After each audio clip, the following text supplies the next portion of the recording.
आज हम आप लोगों को जनपद भदोही के ज्ञानपुर तहसील ग्राम सभा इटहरा के बारे में बताता हूँ, जहाँ की कहानी आप सुन करके आपके दांतों में पसीने आ जाएंगे कि किस तरह से वहाँ इस गांव में उस गांव में भूमाफिया का राज कायम है। जो भूमाफिया 10 बिस्सा का काश्तकार, पैतृक 10 बिस्सा का काश्तकार रहा है, वो आज 20 बीघा का एक काला साम्राज्य स्थापित किया है।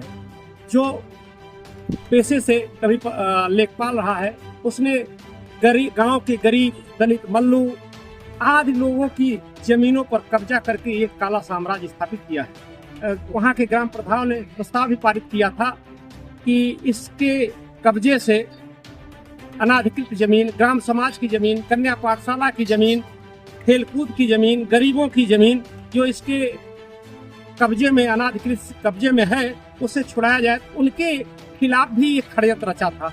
जो इसके खिलाफ जाता है उसके खिलाफ पहले षड्यंत्र रखता है। इसका एक काला साम्राज्य है। इसके काले साम्राज्य या इसके इस कुकृत्य में और इसके इस कार्य में वहाँ के स्थानीय लेखपाल, कानूनगो इंदु तिवारी, सर्वेश शुक्ला और ये लोग सर्वविदित माफिया गिरोह के सदस्य हैं।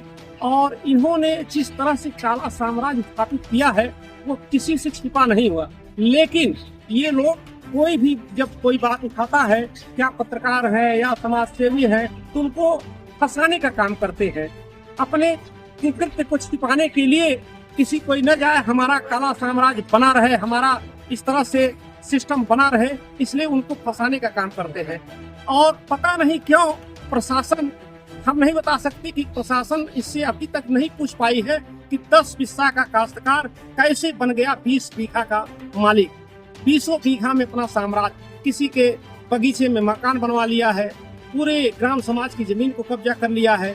यही नहीं, ये जिसको चाहता है, इसका एक गुर्गा पंकज त्रिपाठी है, सूचना अधिकारियों को गुमराह करने के लिए सूचना भिजवाता रहता है। तमाम तरह के ये भूमाफिया कमला शंकर मिश्रा एक अपना एक आधिपत्य स्थापित किया हुआ है। जो इसका जो भी विरोध करता है, उसके खिलाफ ये कुछ न कुछ षड्यंत्र रचता रहता है। और मैं शासन प्रशासन से, योगी आदित्यनाथ जी से यह मांग करते हैं कि गरीबों के जमीन से इससे छुटकारा दिलाए और इससे मुक्त कराए। और शासन प्रशासन भी इससे अभी जाकर के पूछे कि तुम 10 बिस्सा के काश्तकार कैसे बन गए 20 बीघा के मालिक। और यही नहीं, इसने शिक्षा विभाग को भी धोखा दे करके, शिक्षा विभाग की एक नीति है कि जब भी कोई निजी विद्यालय बनाता है तो उसके नाम से रजिस्ट्री होती है, तब उसी पर मान्यता मिलता है। लेकिन ये भूमाफिया वहाँ भी धोखा दे करके पता नहीं किस आधार से मान्यता प्राप्त कर लिया है। इसी तरह से इसका अनेकों अनेक कार्य बना हुआ है।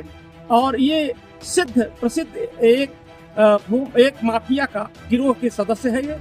और इसका काली कारतूत हर समय जो भी उजागर करने का प्रयास करता है, तो इसके काली कारतूत के पर पर्दा वहाँ के कानून को इंदु तिवारी, लेखपाल सर्वेश शुक्ला डालते रहते हैं। उत्तर प्रदेश के मुख्यमंत्री योगी आदित्यनाथ जी का स्पष्ट आदेश है कि जिस भूमाफियाओं के कब्जे में अनाधिकृत अवैध रूप से भूमि कब्जा की गई है, उसको तत्काल कब्जे से मुक्त कराया जाए। लेकिन इस कमला शंकर भूमाफिया के खिलाफ वहाँ के स्थानीय कानूनगो इंदु तिवारी, सर्वेश शुक्ला न तो आज तक कभी नोटिस दिए हैं, न तो कोई कार्यवाही कर रहे हैं, बल्कि इसके काले कारनामों पर पर्दा डाल रहे हैं।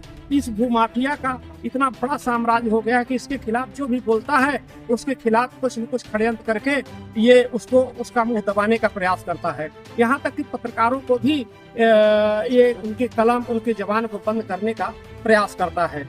ये इसका इस तरह का कृत्य है जो सर्वविदित है। जय हिंद, जय भारत।